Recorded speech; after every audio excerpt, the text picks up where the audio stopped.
Hello.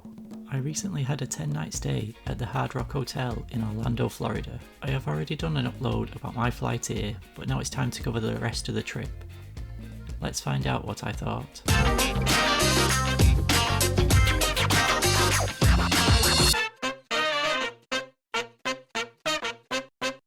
To start with, this is the room. We were staying on the 5th floor, room 5083. The room was pretty spacious. We had a double room, but it actually comes with 2 double beds. You get a nice big TV with loads of American channels, a mini fridge you can keep things in, and 2 big wardrobes.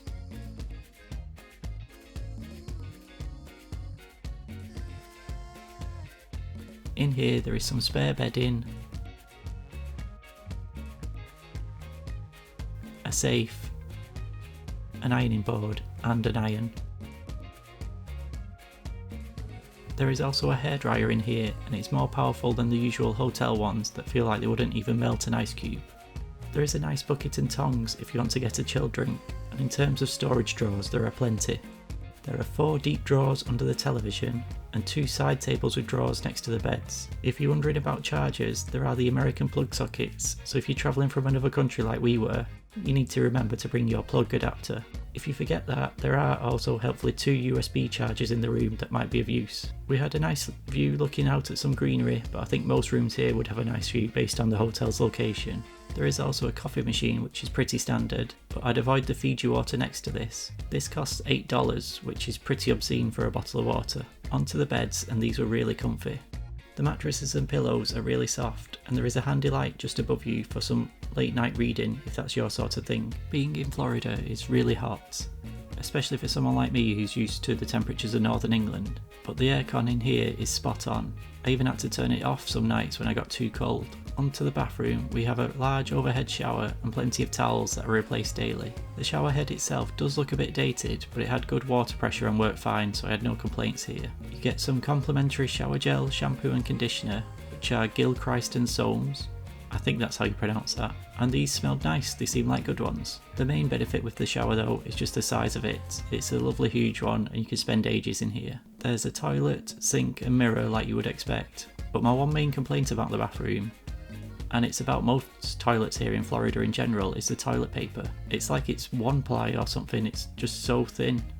I don't know if this is usual here, but it's not like I'm used to back home. Overall then, it's a big room and comfy with lots of room to store everything. But when you look at the decorations, you can see what makes this a Hard Rock room. The first thing that stands out in the room is this mirror. Here you can compare your height against other pop stars. I was the same height as Justin Timberlake, who is taller than I expected. I'm sure I'll find something I can beat you at one day, Justin. The bathroom also has this cool looking drumstick ornament, and in the main area there is a wall display that looks like vinyl records. This looks really good from a distance, but up close it would have been more impressive if they had the texture of records rather than being a bit flat. That's the room then, and I have to say I'm really impressed. This was a great room, and as I'll come on to, they do also have the theming done well throughout the hotel. One thing you can also do, if music is your sort of thing, is you can actually rent an electric guitar or vinyl record player for your room with some headphones. I've never even held a guitar, so there wouldn't be much benefit in me doing this. But if that's your thing, then it is a cool thing you can do for free, albeit dependent on availability. It would definitely help you feel like a rock star though. At the end of your stay, you can also get your room key turned into a guitar pick if that's something you want as a nice keepsake. Don't do that before checking out though, as your room key is also your fast pass for the parks, so you'll need it to access those. I'll also mention this here, but it goes for all the hotel. The staff really are amazing. The cleaners here did a superb job, and they even left us with this amazing gift of American chocolates and sweets on the last day, which was again superb with the theming. This also included a free film rental for the in-room TV on the last night, which made a nice relaxing evening. For this we watched the newest Jurassic Park film, and if you're wondering if that was good, then unfortunately no, it wasn't. It was a nice gift though, and that's obviously not the cleaner's fault, and they also wrote us a lovely note. So what is the rest of the hotel like? Our room was on the 5th floor, and as you exit the lift on here, you see an outfit of Tom Jones. Alright, calm down Tom, I'll tell you why. It's because this hotel is jam-packed with outfits of famous musicians and just photos and general music things everywhere. They have a really good variety, so you'll likely find some piece of memorabilia on display that you'll like whatever your tastes are. There's even musical themed things like this saxophone chandelier, which just looks very impressive. I'll start with the hotel entrance though. Outside the hotel there is this guitar fountain with some benches, which is definitely a nice place to wait if you're waiting for a taxi or anything else. As you enter the lobby, there are some desks to the right of you with pictures of Taylor Swift and Jim Morrison. These are the ones where you go to check in. If you go to the left, there is another set of desks with Bruno Mars and Elvis pictures. This is where you can go and ask any general questions, and the staff here were always lovely and helpful. On the day that we checked out, our flight was late in the afternoon, so this desk was also the place where you could go and leave your suitcases for the day, which we did and then went and hit the parks for one last visit. The lobby has plenty of seating in the middle. It was themed for Halloween whilst we were here, but obviously that's not how it's laid out all year round. It will depend on what time of year you come. In here there is also the Velvet Bar. As part of our room, we were also given a free drink voucher each, and if you do drink, it's definitely worth coming here for a cocktail. Here is the menu, but we did try a few during our time here, and I think I enjoyed every one. This also brings me on to how the payments work here. When we checked in, we gave a bank card, and they take the amount of $200 per day from you. As we were here from 10 days, they took $2,000. We could then charge anything to the room and it would eat into this prepaid amount. That is how it would have worked, but as this was an expensive holiday, I did bring cash that I ended up paying for most things with, as I found that easy to track and budget, and $200 a day on hotel food and drink was definitely more than I was planning to spend. When you check out, you then get whatever you didn't spend back on your card refunded, or if you did spend extra, then you would pay the difference. As a non-American, tipping is also something I'm unsure of just because it's not part of our culture really.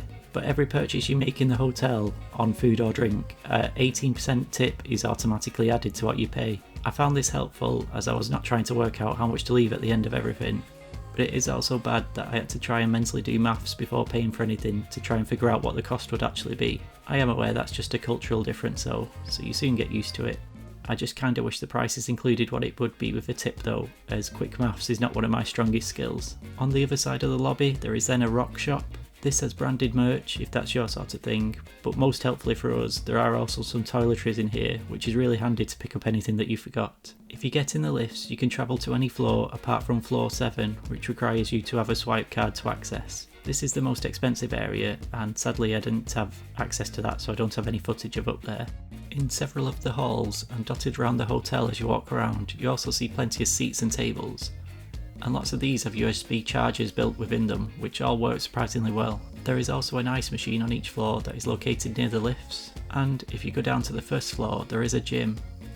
This was empty every time I saw it, so any fitness fanatics would like this. Although I have to say, as a holiday and going around the parks, I was doing over 20,000 steps each day, so I didn't really feel the need to do any more exercise. It's quite an active place anyway, in general. There is also a sauna here and some showers, which I used on the last day after checking out before we headed to the airport. As we were here for 10 days, one thing that is also very useful is on the second floor there is a laundrette. If you head past Chris Kirkpatrick, when you get out of the lift, you will see a room with several washers and dryers. You download an app on your phone for these and pay through this on here. I knew this was here, so I had brought my own washing liquid, but there is also extra to purchase if that's something you need to buy. I also don't know if this is just an American thing, but these are huge, especially compared to the washers and dryers I use in England. That's most of the general hotel then, but now it's time to cover what is always one of my favourite things, the food. There are 4 places to eat here. Emac Bolio's, which is on the bottom floor and is like a shop, cafe and takeaway place. The Beach Club, which is where you can get snacks at the pool. The Kitchen, which is for a slightly nicer sit-down meal. Then finally the Palm Restaurant, which is the fanciest of the bunch. With Emac, this is a food place but also a food shop. If you look at the shelves here, you can get some chocolate bars or booze for your room, although it does seem to be on the pricey side for these. As you enter here, the first thing that you will see is this Nicki Minaj costume, but after that, the second thing that you will see are these amazing cookies and pastries behind her. These were superb, especially the cookies. I had this for breakfast most days. You can also get some coffee or iced drinks here with this. and if you're a matcha person you can also get that too. I will say that the matcha here is made incredibly strong, so if you like the taste of it then this is a high recommend. This also tended to be the place we ate most evenings. The takeaway pizzas are great and pretty affordable. We found that one pizza was big enough for tea for 2 of us, and they were always piping hot. I know I've already said the staff are great, but the ones in here are really superb. As I came in here every breakfast, and probably more than half of the nights, Alex and Kay were usually on the tills, and Ali and Brian were the ones giving out the food, and all 4 of them were brilliant. It's a busy place, and if you can afford it, they work really hard, so I'd always throw something in the tip jar for them, on top of the tip already included on the food. The Beach Club is the bar next to the pool. If you sit by the pool, the servers will walk round offering drinks and cocktails from this bar, and they are very nice. If you sit down inside it for snacks, these are also really good, but a word of warning, the portions are huge. The chicken tenders and pretzel sticks in particular were fantastic, especially with this cheese dipping sauce, but they are on the menu as appetizers. But this is not really a snack amount of food, this could be lunch for 2 of you on its own. The third food place is the kitchen. This is more of a sit down place, and I'm just going through the menu here. They have a good variety of food, and it has more options than the Beach Club. And some items are definitely more expensive here than there, but if I was here again and having a quiet day, I think I'd just stick having a quiet snack at the Beach Club instead. The final restaurant is the Palm. This is the most expensive place to eat in the hotel, and definitely the fanciest. You can access this in the hotel to the right of the lobby and just past the Velvet Lounge and Lady Gaga's dress. You can also access this from outside the hotel to the right of the entrance. This was an expensive night, but I'm really glad that we did this as a treat whilst we were here. If you're a fan of steak, these were just cooked perfectly, and the server here named John was fantastic. I wasn't sure what to order, and I nearly accidentally ordered 2 mains thinking one was a side, and he was honest and actually said to me, "Calm down, that's going to be too much food." And I'm glad he'd warned me, as I changed my order and ended up still getting loads. Again, that's my fault. I think I'm just not used to the portion sizes here. Overall then, if I had to give my food recommendations, I would say for breakfast, get a pastry at Emacs. If you want lunch at the hotel, go to the Beach Club and get an appetizer to share between 2 of you. And for most nights for dinner, just get a pizza from Emacs. But one night, if you want to treat yourself, go to the Palm.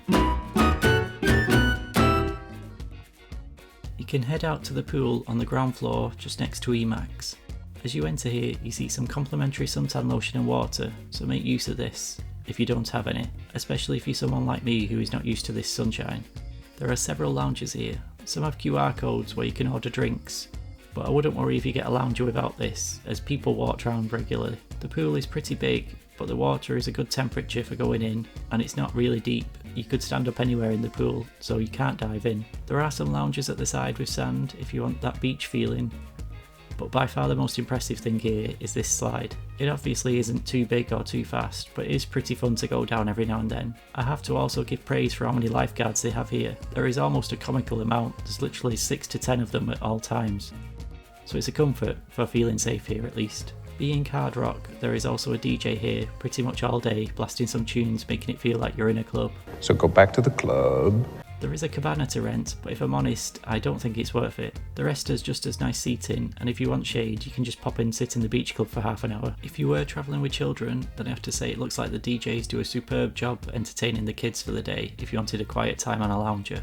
They had lots of games and things to play with them, and it looked like they all loved it from what I could see. If you come to the pool in the evening, they will also show a film here on the big screen. These are all family friendly ones when we were here, and if you're having a night in the hotel, that could be a fun activity. Outside of the hotel, there is a water taxi. You can take this to go to City Walk, where both Universal Studios and Islands of Adventure are located. This taxi runs from the hotel and also from Portofino Bay. It is good to sit on, and before getting on you go through a metal detector, and the checks here meaning you can skip that when you get to the normal entrance of the parks. If I'm honest though, it's only a 5-minute walk, so if you are able to do so, most of the time it works out quicker just to walk yourself. There is even a side gate near the pool you can cut out of, making the walk even shorter. This is locked from the evening though, so check the times it's open when you're here before trying to take it. At City Walk there are a number of shops and restaurants, but I'll just cover a few I liked. There are some great merch shops here if you don't want to queue in the parks. If you aren't going to Epic Universe on your stay but would also like some merchandise for there is an Epic store, and it contains this cool miniature model of all the park.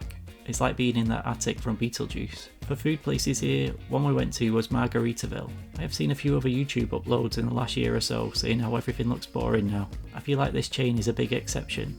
We sat down and music started playing, and then the lights started flickering, and then this huge volcano started billowing smoke. Eventually it then erupted and margarita came down and filled up the tanks. And I don't know why more places aren't fun like this. The food was really good too. We got pretzel sticks and some wings, which were nice and spicy, but not too spicy. As we were here, we also had to sample some of the margaritas, and these were spot on. This place really knows what it's doing with these. This was also another place where our server, Jennifer, was superb, and this is a place definitely worth going. Another food place we tried was Big Fire American Fare. This is a barbecue place, and it is a bit more pricey, but it is really nice and one of the best things we ate all week. We got some nice cocktails to start with, and our server for this was Patrick, who was also great. If I came again, we got this bread as a starter, and luckily we got it between two, but just look at the size of this, it's like a meal by itself. So I think coming again, I'd skip a starter next time. The mains were superb though, and if you had to recommend one thing we tried, it would be this burger, which was very nice. We got a dessert to share here too, and got the s'mores, which were really fun. It's all about the presentation here. But again, just look at how much you get. I'd only recommend a dessert if you still have room, as I could barely walk after eating all this. The last food place I'll talk about is more for desserts, and this one you can't miss visually. It is Two Sums Chocolate Emporium.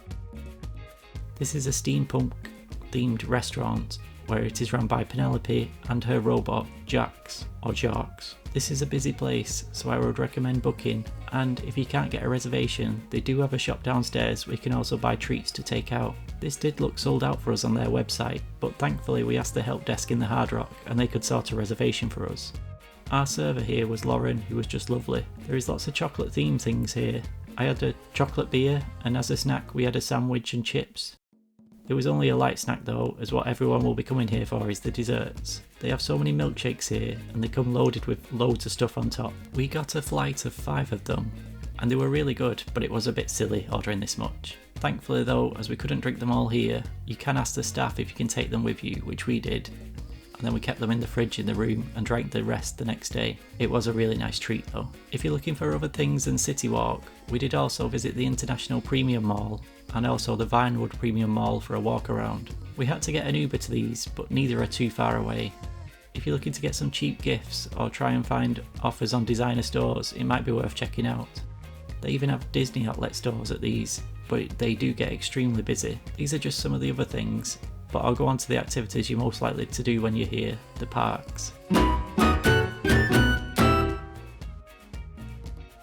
Just as some general park tips, your Hard Rock room key acts as a fast pass in both Islands of Adventure and Universal Studios. You do still need to get your tickets to enter though. This fast pass only works during the usual park day. When we were here it was Halloween Horror Nights, and if we came back at night for that, the fast pass would not work for the rides or houses. I was also surprised the parks now use facial recognition technology, which speeds up you getting waved through on fast pass queues. As I said, the fast pass works at these parks, but it does not work at the others.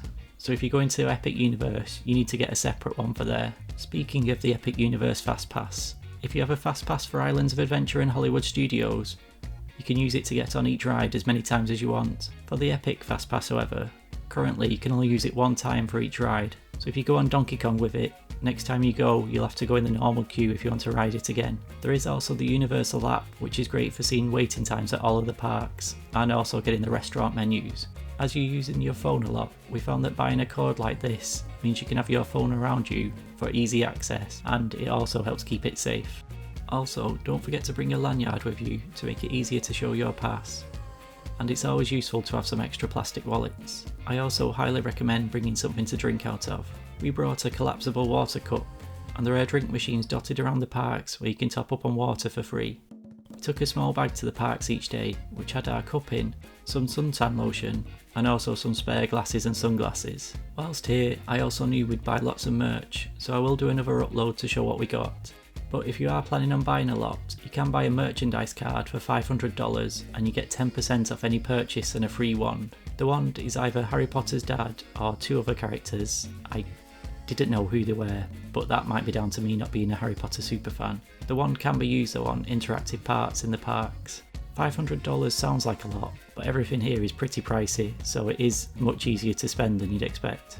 If you are staying in the Hard Rock, you can also get things you buy delivered to your room if it is a bit too bulky or heavy to carry. We did this one day and they said it would be with us the next day, but it actually even beat us back to the room on the same day. We got back and it was there waiting for us. Helpfully, you can also use this merchandise card to buy treats in gift shops too, and even if you need to buy some suntan lotion in the park, you can use it on that. So then, on to the parks.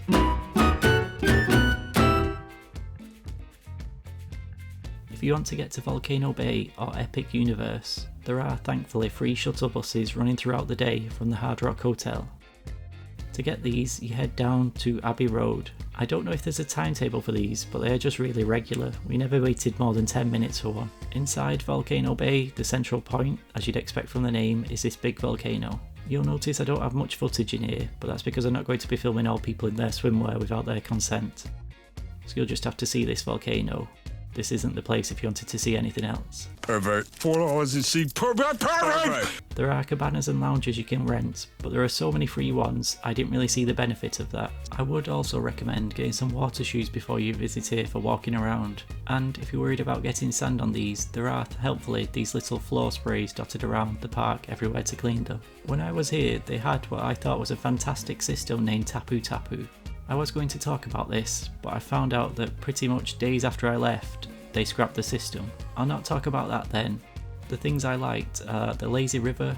They're always fun, but there are some bits where you'll get wet from above, so you can't just lie back on a ring and snooze. There is a wave pool, which is the one in front of the volcano. I don't know if wave machines in general have been toned down, or if it's just because I was a little kid last time I went in one, but they do seem a bit tamer than the ones I remember when I was little. I'm sure the Bolton Baths one was much bigger than this when I was growing up.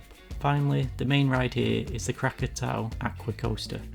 This is a cross between a water slide and a roller coaster, where the rubber boats you're on are propelled by magnets, and it is a different experience but really fun one and highly recommended. I wear glasses, so usually have to take them off for water rides and can't really see what's happening, but on this you're allowed to keep them on, and I really appreciated the inventiveness of it. Epic Universe is the newest theme park, and it definitely shows, as everything feels new and flashy. Again, you can get here on a free shuttle bus from the Hard Rock. I will do a separate upload ranking all of the rides in this park as I went on all 11, but for now I'll quickly run through the main areas. The park is split into 5. There is the central celestial area, and then walk parks where you can travel to the 4 other areas. Every area has its own merchandise shops, but there are also some in the main area that have a bit of everything. As you enter the park, if you go to the right, you will also see a shop that sells Christmas baubles. Just letting you know that in case anyone like me has to bring back their mum a Christmas ornament from every holiday they go on. There are 2 rides in the central area, the Carousel, which is a gentle family one, and Starlight Express, which is probably the best roller coaster I've been on in Orlando. They look good, but at night time it's taken to a whole nother level, and the look of it all lit up is superb. There is also a bar near the roller coaster, which is handy if someone in the party wants a drink instead of going on it. And if you need a refreshment, Frosty Moon does some good ice creams. Onto the portal areas, the first one we went to was Nintendo Land, and as someone who loves the Mario games, this was just visually incredible. Even all the Easter eggs through the ride queues were just perfect. There is a Yoshi ride here, and that's mostly for youngsters. There is a Mario Kart ride, which I then loved. On this you wear these headsets and it's really inventive. Then finally there's the Donkey Kong roller coaster. This had by far the biggest queue in the park and was regularly over 3 hours. Even if you had a fast pass, it was still a long wait to go on this ride. What we did was go on this late in the evening at about 9:30, just half an hour before the park closed. We then only had about a 15-minute queue. So if you hear that late, I would say do that and just go on Mario Kart in the day because that's the better ride. Also in Nintendo World, we went in the Toadstool Cafe, and this is just great fun. There are these windows on all the walls where you can see the toads making the food. Then every 15 to 20 minutes or so, the lights dip and we see Bowser attack, and it's just fun. Like Margaritaville, this is a place that just takes a risk to be different, and I want more of this please. The food was also really good. You can order from a QR code on your table, and I highly recommend the Luigi Chicken Burger, it was extremely nice. The next area we visited was Isle of Berk for How to Train Your Dragon. If I'm honest, I wasn't too excited for this before coming, but it is a really good land. They also have 3 rides, Fire Drill is a water one, but if I'm honest you could probably skip this. We got soaked from people on another boat, and we went on in the evening so it had cooled down, so we had to then pay $8 to go in a dryer after it. I felt like that clip from a few years ago where someone was going to town with a water gun on that guy on a ride.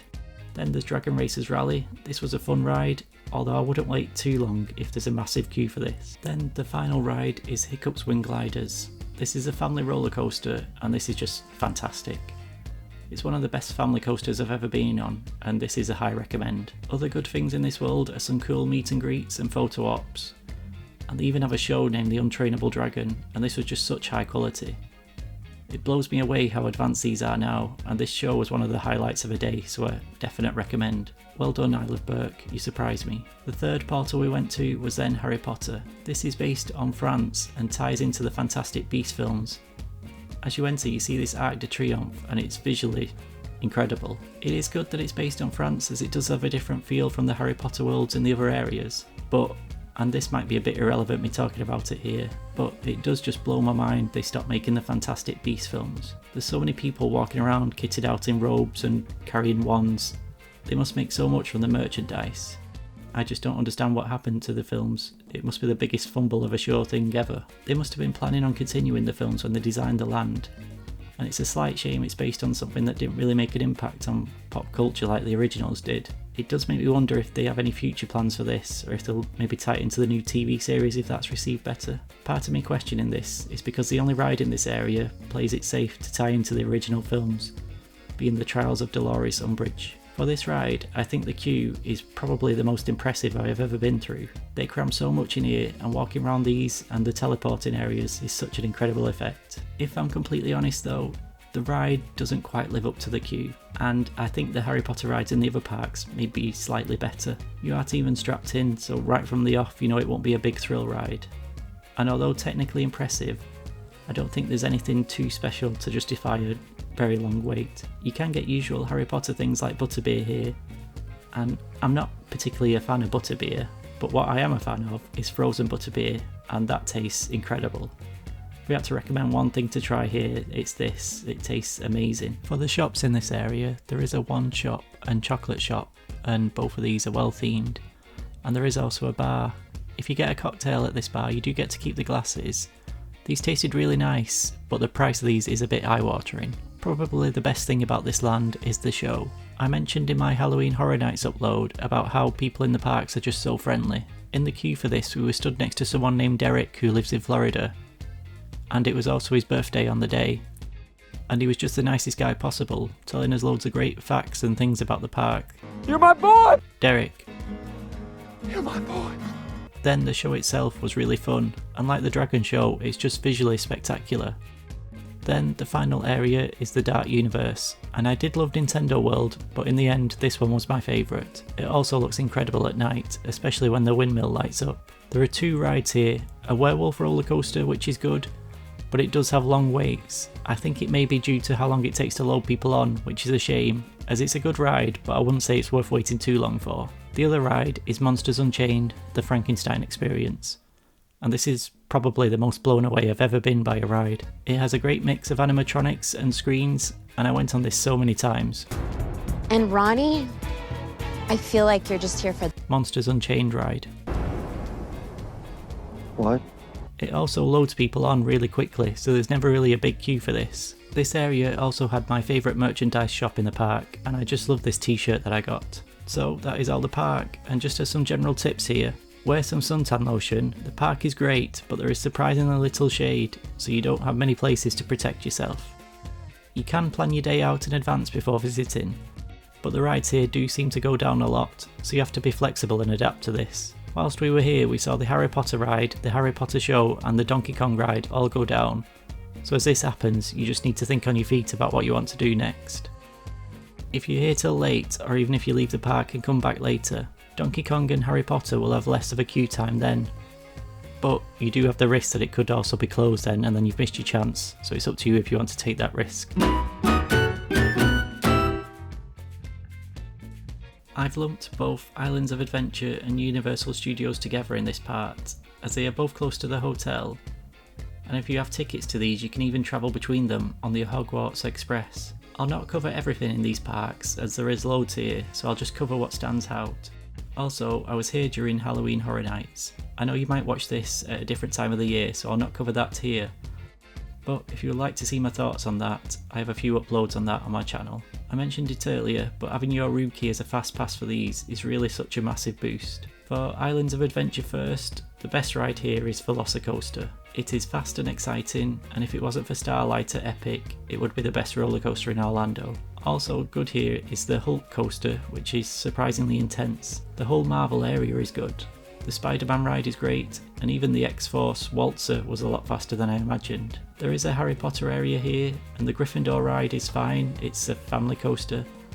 But then Hagrid's bike ride was way faster than I expected, and this was a surprisingly great ride. There are a few things that feel a bit dated.